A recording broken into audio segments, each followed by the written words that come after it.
Hello, a warm welcome to the most authoritative sporting channel here on social media.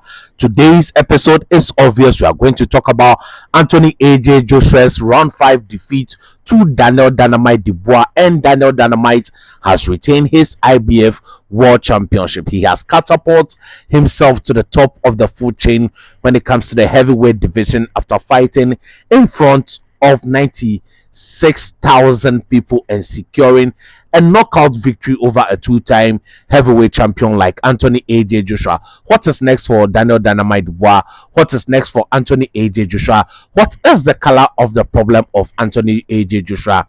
All that's coming up in this episode. So stay tuned. Remember to subscribe, press the bell icon, express your views in the comment section, and share so others can enjoy.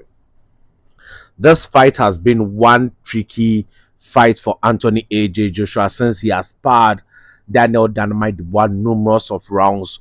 Both men knew each other, especially when Daniel Dubois was a younger fighter and Anthony AJ Joshua was at the peak of his career.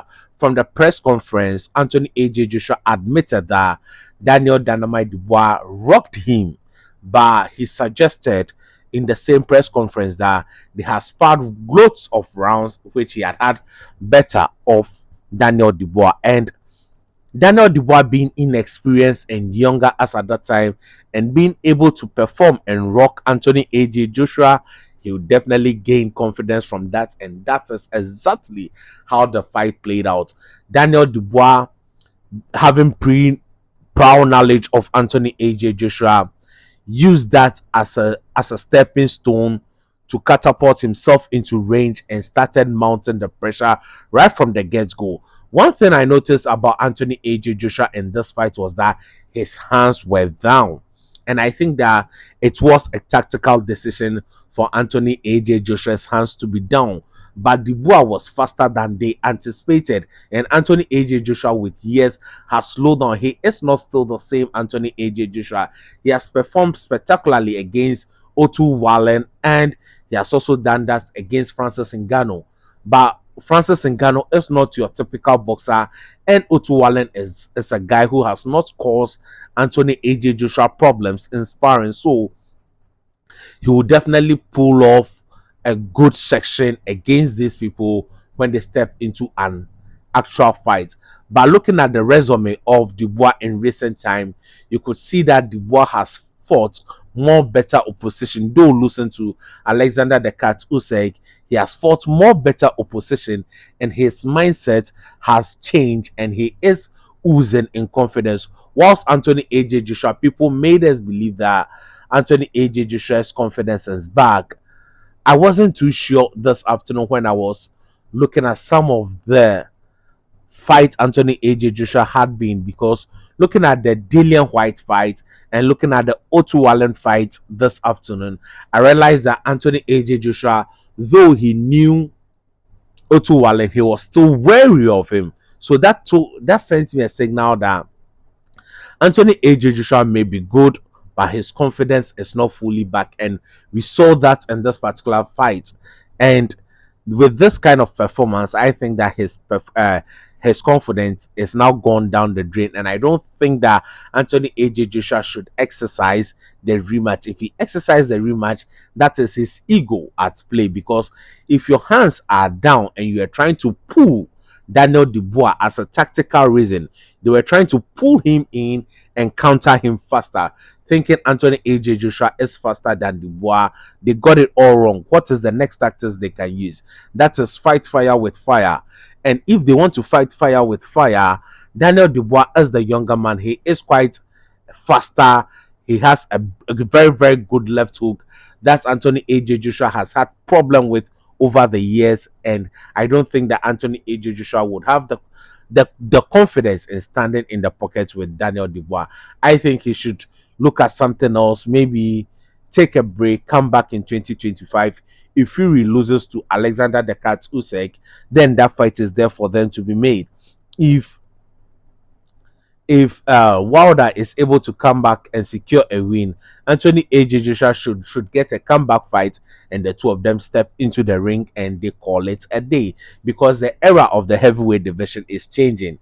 Fury lost his last fight, he may probably lose again to Usyk. Usyk winning and becoming undisputed is also at the twilight of his career.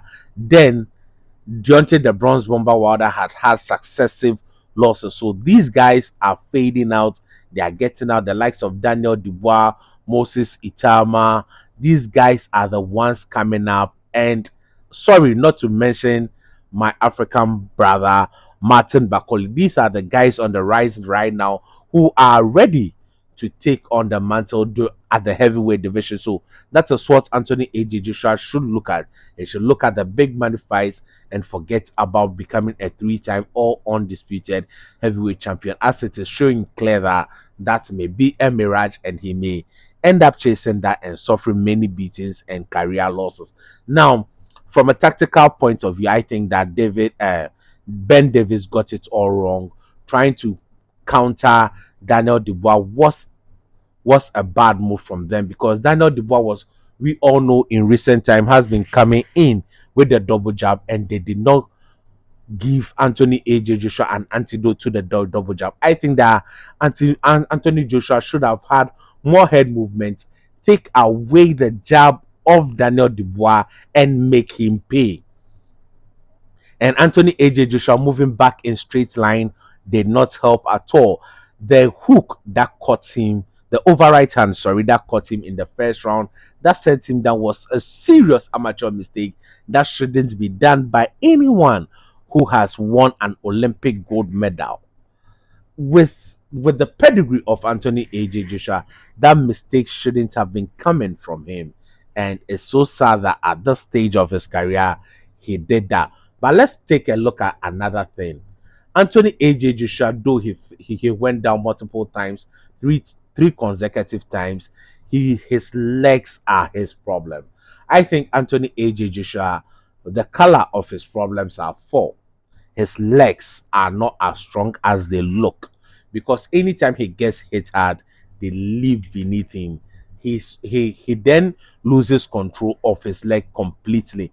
It doesn't take much for Anthony AJ Joshua to lose control of his legs. Two, Anthony AJ Joshua has a weak chin. Anytime a punch lands cleanly, you could see that Anthony AJ Joshua is clearly hurt. Then, excuse me, another